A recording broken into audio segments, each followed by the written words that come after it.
Hi, everybody, and welcome to the 9th day of January. Well, it's now on the downhill side. Nevertheless, we're glad as always to have you with us on what was a beautiful change weather-wise. It wasn't a gorgeous day, but comparatively, it was gorgeous out there nonetheless. Now, the big word of warning tonight is, and yes, we do have another word of warning weather-wise. I know that's going to kind of catch you by surprise because we're talking about temperatures to soar once again into the 50s, I believe, tomorrow. 51, 52 right now for a daytime high, but it's going to be your early morning commute. That could be very tricky, even dangerous, due to the very good possibility right now, and I'll pinpoint it more towards the latter part of the program, of some freezing rain. Some rain is moving into the area, and so are some colder temperatures, and they look to be combining right around the same time as you may be heading out to work or school in the morning. We'll also broach that subject for McGoffin County in just a few moments. A lot of folks are already fully aware of tomorrow's schedule, but we'll talk once again with Superintendent of Schools Stanley Holbrook about how the school system has fared and what they were able to get accomplished in regards to checking roads and the gas situation that they have been dealing with, as have a lot of you, since this Arctic air, which is still leaving us with the remnants thereof.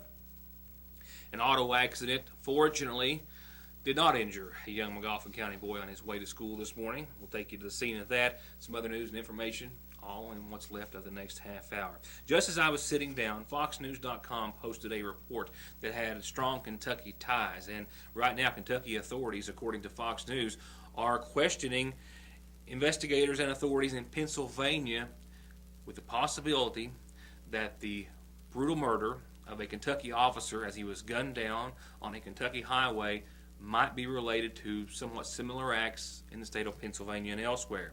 Now, their report said that Kentucky investigators probing the murder of the police officer on a state highway here in the Bluegrass State last May are in the midst of contacting Pennsylvania police to see whether or not there is a connection to Saturday's road rage killing that they had there.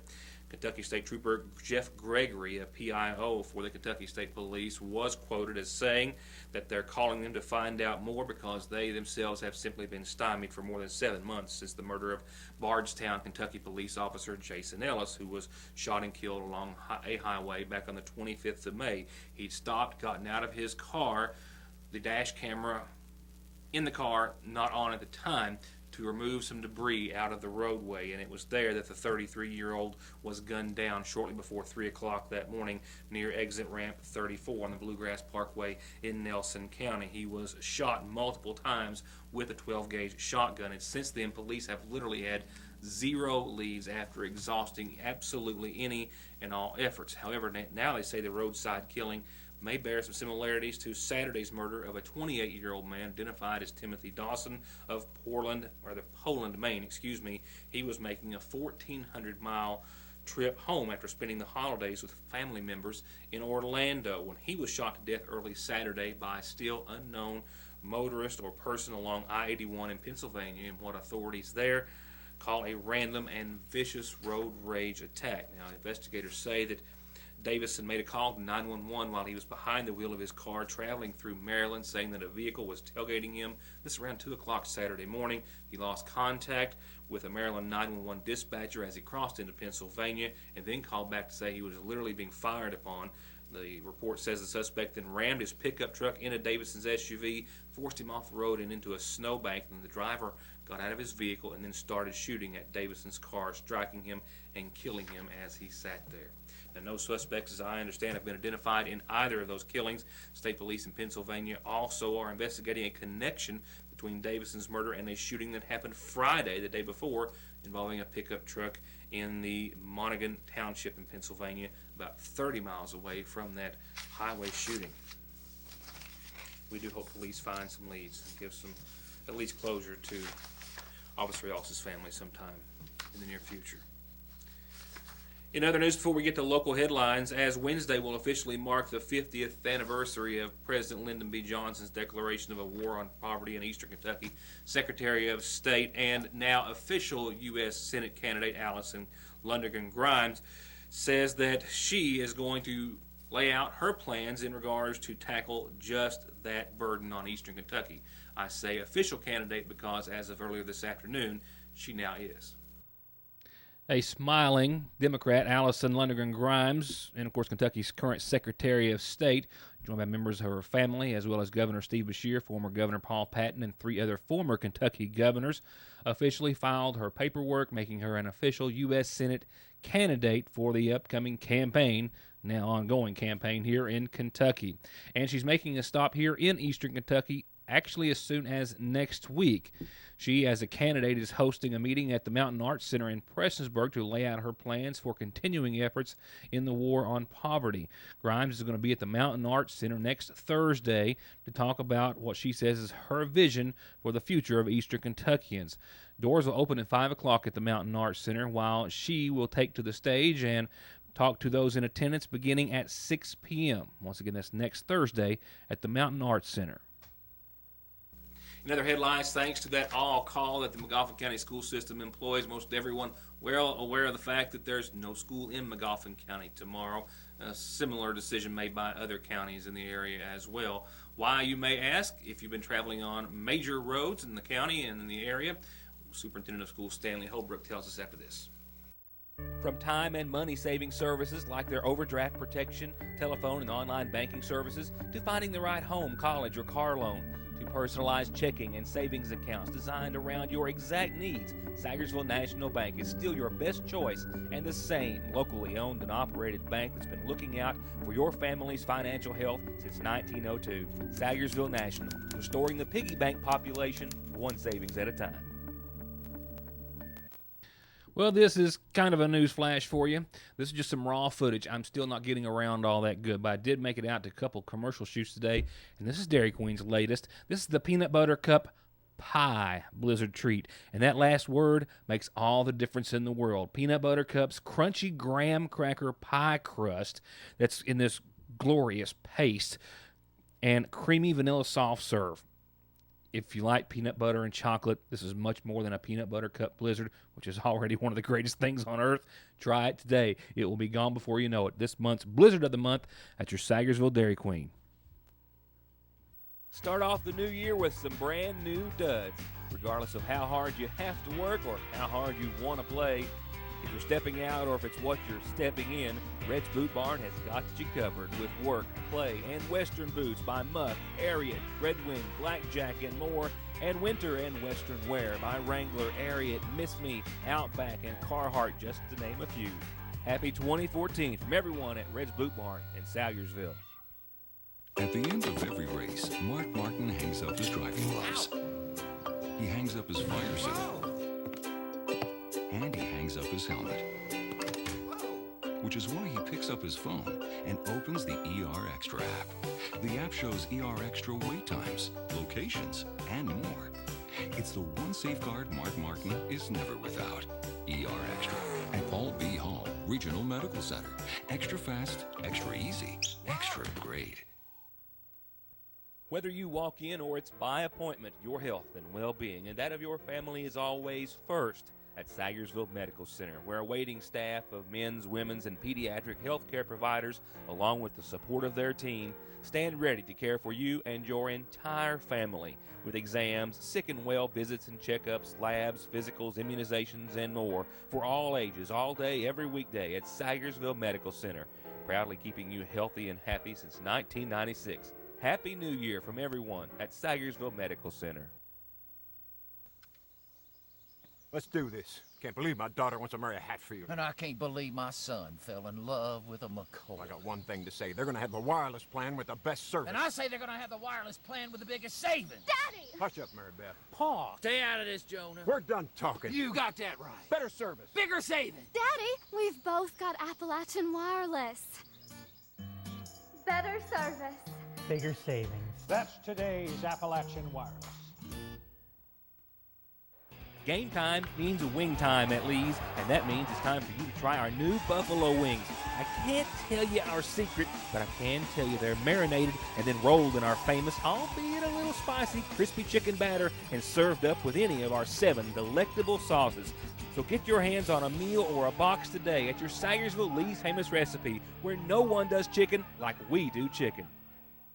Well, the polar vortex and the Arctic air are out of here, at least for now. Goodbye and good riddance, we would most certainly agree upon, I'm sure. Nevertheless, we're still dealing with the remnants and complications left behind. And we're going to be dealing with another wave of some possible bad weather in the morning, not to as much of a degree in severity. Nevertheless, road conditions did prove a bit dicey this morning in some areas that don't see a lot of sun. And it did prove to be a non-injury accident. We're glad to report for a McGoffin County teenager who lost control of his SUV on his way to school. Probably one of those learning experiences that you can't put a price on. No injuries resulted in this single car crash. It happened this morning. The young man on his way to class. It happened very near the junction of Route 30 and where you turn onto Bear Branch, where the Middle Fork Fire Department is. On the other side, if you're leaving town, of the fire department in this horseshoe curve that's proven dangerous over the course of the years. They probably average a few wrecks in this exact same location every single year. This morning, there was still a little moisture on the roads, and in some areas, there was air cold enough to make that somewhat slick. It appears as though, according to emergency personnel, he lost control of the SUV. It left the roadway. He overcorrected, struck the embankment, and then it overturned, as you see here. We are told that he was wearing his seatbelt, and that more than likely, almost assuredly, why he was able to get out on his own and then return on to school, although he needed a ride.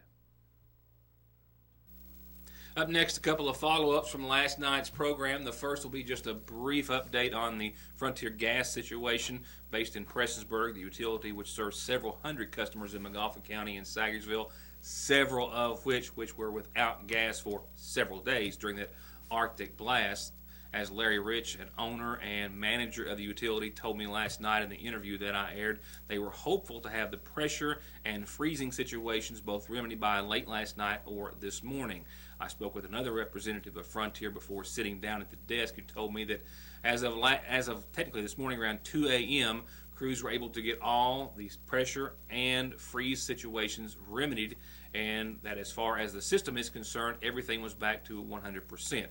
It's very possible, they say, that there are still some homeowners and landowners who have freeze situations on their property, but as of around 2 a.m. this morning, they believe that gas was being supplied through all of their lines, which you may have thought would have meant that classes were going to be in schedule and on schedule tomorrow in McGoffin County, but that's not the case. Superintendent of Schools Stanley Holbrook tells me that a thorough assessment of the roads this morning was the determining factor.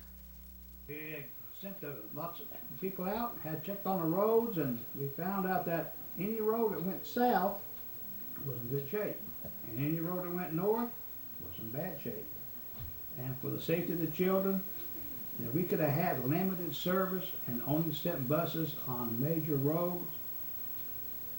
But just any time you think that you have to consider whether or not to have school, it's better not to have it. That's for the heat, and that was the other issue we had yesterday.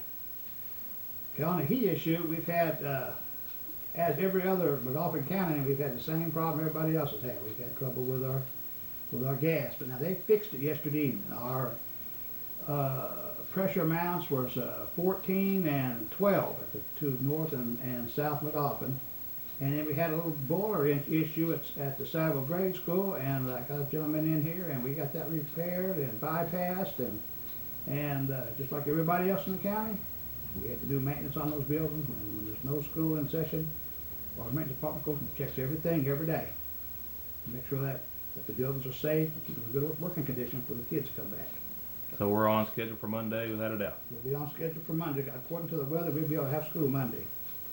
So there you have it, kids.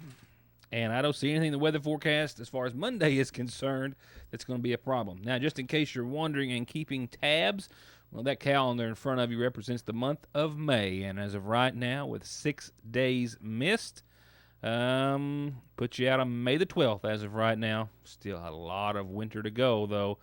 So I suspect we'll be adding a few days onto that throughout the next several weeks. But right now, 6 days missed, including all 5 for this week for McGoffin County Schools. Put you out at May the 12th, tentatively. Tonight's community calendar brought to you by McGoffin Farm Bureau, and it starts off with a birthday. And this birthday wish goes to Larry Gullett. Love your wife, Misty, Haley, Job, family, and friends. They wish you many, many more. Happy birthday to Larry Gullett.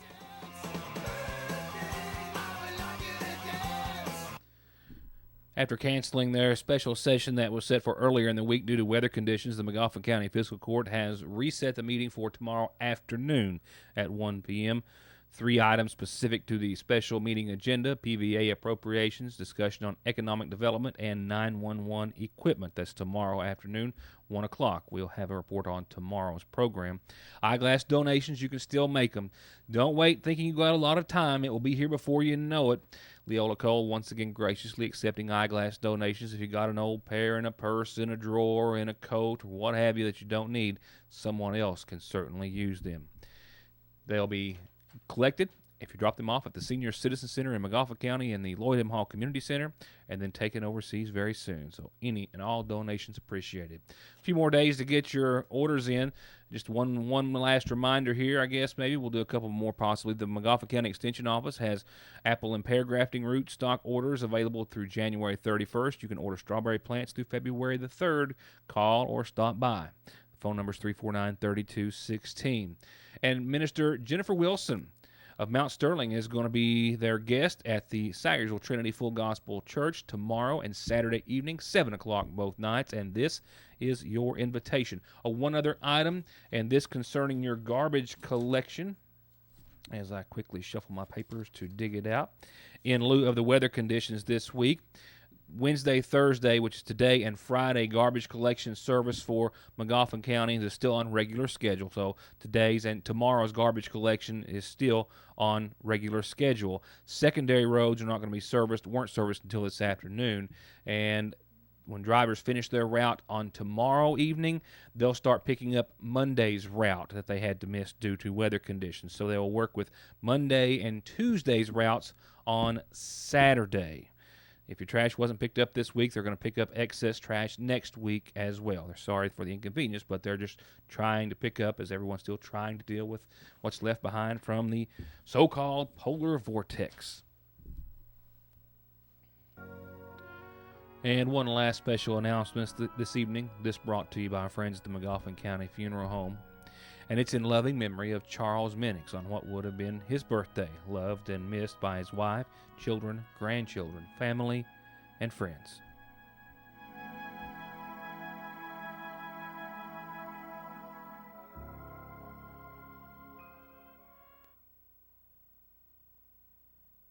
Hi, I'm Don McFarland. I'm an attorney in Salyersville, Kentucky.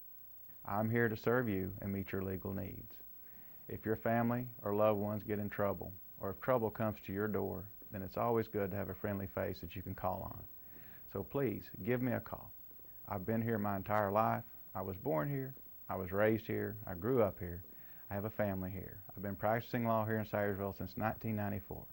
So when you have times of trouble and times of pain, then pick up the phone and call Donald Wayne. 349-9000. Faster, friendlier, family-owned Parkway Pharmacy, open 8:30 till 6:30 Monday through Friday in the new McGoffin Medical Plaza under the care of local pharmacist Jesse Rudd. To make Parkway Pharmacy your pharmacy, come by or give us a call at 349-4400. The 2014 Terexes are in with a newly redesigned 800cc power plant and a new 2-seat configuration. And the XP1000 is on the ground. 107 horsepower and a world-class suspension, plus Polaris financing as low as 2.99%, 5.99 for up to 72 months. But it's only good till the end of the year at Conley's Kawasaki and Polaris of Paintsville. As we get ready to embrace a bright new year, we'd like to take just a moment to wish you and all those you know and love the safest, healthiest, and happiest of New Years. From your home away from home for short-term rehabilitation or long-term nursing care needs, all with a standard of excellence and a tradition of caring. Happy New Year from Salyersville Nursing and Rehabilitation.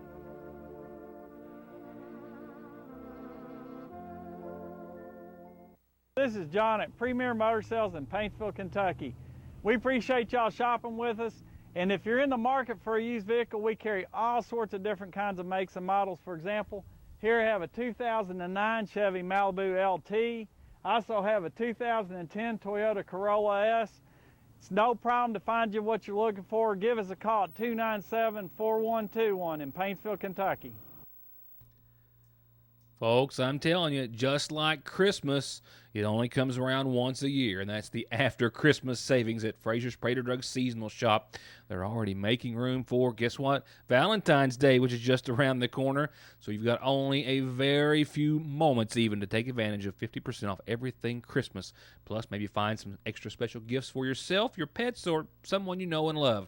They have everything UK, and now's the time to support the home team, the blue and white, something for you or for any part of your home. It's all at Fraser's Prater Drug Seasonal Shop, where you can find all these wonderful items, and for a very limited time, 50% off everything Christmas. Start off the holidays next year on a major savings note, like half off, but only at Fraser's Prater Drug Seasonal Shop, where everything's in season. 349-3135. Well, we're hoping that after the Arctic air has since moved on and we're about to get over all the problems left behind, things are going to start off on a better note for 2014. It's been a rough few days to get going here at the newsroom and for a whole lot of folks out there for a whole lot of reasons. But things are looking up weather-wise if you take out the possibility of some dangerous traveling time early in the morning. I'll get to your forecast in just a few seconds. I can tell you but there are also some changes and updates to high school basketball games, as most everyone has had to work their way around the weather. If you're watching in Hornet Country, well, the Lady Hornets have got a lot going on over the next few days. Now, their last contest was in the Wayne Supply Classic, and at the Knott County High School, by the way, Knott County Central High School, a win in OT against Harlan County. So that puts them in the championship game, and that's tomorrow evening at 6:45. 6:45. But that's not all they've got going on. They're actually in action. The Lady Hornets are tonight at Johnson Central. Then they'll be at Knott County Central tomorrow night for the championship game in the Wayne Supply Classic. And then it's home, finally, some home basketball for McGoffin County fans. This Saturday, this is a schedule change. They're hosting Prestonsburg here at home this Saturday. Tip-off for varsity at 7:30. JV will tip off at 6. As for the boys, they're still enjoying a little time off after 2 losses in a row, but they're still sitting at 9-6 on the season. They're off till the 14th. They'll be on the road then at South Floyd. They don't come back home until January the 16th, hosting the Tigers of Paintsville. Now, your last order of business. I know everyone's been looking so forward to some recovery, and we saw recovery today. The morning low, 19 degrees here at the newsroom, and we hit 47 degrees for the daytime high, and it was well warranted, well deserved, and much appreciated at the same time. And we've got another warming trend that's going to continue throughout much of your forecast. We got to pay to play with some rain. In the middle of all that, though, a low of 32 degrees tonight is going to bring about the possibility of some rain, snow, and freezing rain, likely before 4 a.m., then a chance of rain and snow, say between 4 and 5, and then after that, maybe rain, snow, and freezing rain again after 5 a.m. We're going to be right on that bubble. We're definitely going to see some precipitation, and it's going to be a bit of a back-and-forth situation. Your early morning commute could be one that will prove to be dicey. This is something you want to keep your eye on, and I think that we've all, yours truly included, after falling on my you-know-what, have been reminded just how quickly we'd be caught off guard and how things don't look as icy as what they are. With that said, you'll want to warrant keeping an extra eye out in the morning and checking the weather if you have to get out early. Remember, no school in McGoffin County tomorrow. As far as I know, Morgan and Johnson having class, but it's called off to this hour and not Breathitt, Lawrence, and McGoffin, per my knowledge and announcements at this hour. Now, after this, during the overnight and into your Friday, what's coming up? Well, I'm glad you asked. Per your Licking Valley RECC forecast, your local power cooperative, mostly cloudy skies, 51, and I've got just 80% chance of precipitation at the bottom of your screen because we're still going to see a little bit of everything early tomorrow. You know, some of that rain, snow, freezing rain up until 8 o'clock in the morning. It will gradually become maybe snow and rain thereafter because we're going to hit around 51 degrees tomorrow. Still an upward trend, a lot of milder air behind this precipitation. Glad to hear it. And check out Friday's nighttime low. I'm looking forward to that. More so possibly than I ever have before, or at least in the last 15 years. 45 degrees, which is a welcome change for a nighttime low for a change. We were glad to see that for daytime highs today. Nevertheless, your weekend is going to be warm. Into the 50s will go, but here comes that moisture. Rain likely, mainly before noon for the heaviest part of it on Saturday, 52 degrees. Mostly cloudy across the board. A low of 34 Saturday night, which keeps us just safely above freezing, I think, at this time. There is some drizzle that's going to continue into your Saturday night. I don't see any wintry conditions, with temperatures right now holding very well above the freezing point, even by a few degrees, just enough, though, to keep us out of the watch area, I think. Sunday, I've still got 364 degrees for the nighttime low on that. Let's just fix that before we close up, because goodness knows I've got enough typos around here. We're still looking at a drop in temperatures, around 47, 48 degrees, but I think those partly sunny skies are going to give way to a little more sunshine, and we'll see mostly sunny on your Sunday. Should be a nice day with some sunshine making an appearance, and we're going to be a couple of days without it, several on end, actually, by the time Sunday gets around. We'll see a nighttime low of around 36, 35 degrees, but we're back to the 50-degree mark on Monday, and we have pretty decent weather in store next week. We're going to stay in the 40s for the most part, at least through this time next week, through your Thursday. I'm hoping that trend continues thereafter. For now, that's my time. Thank you all for being a part of it, and I hope you'll join us back here to wrap up this week, which has been a doozy. At your news today, this weekend's well-deserved for a lot of us. Good night, and see you then.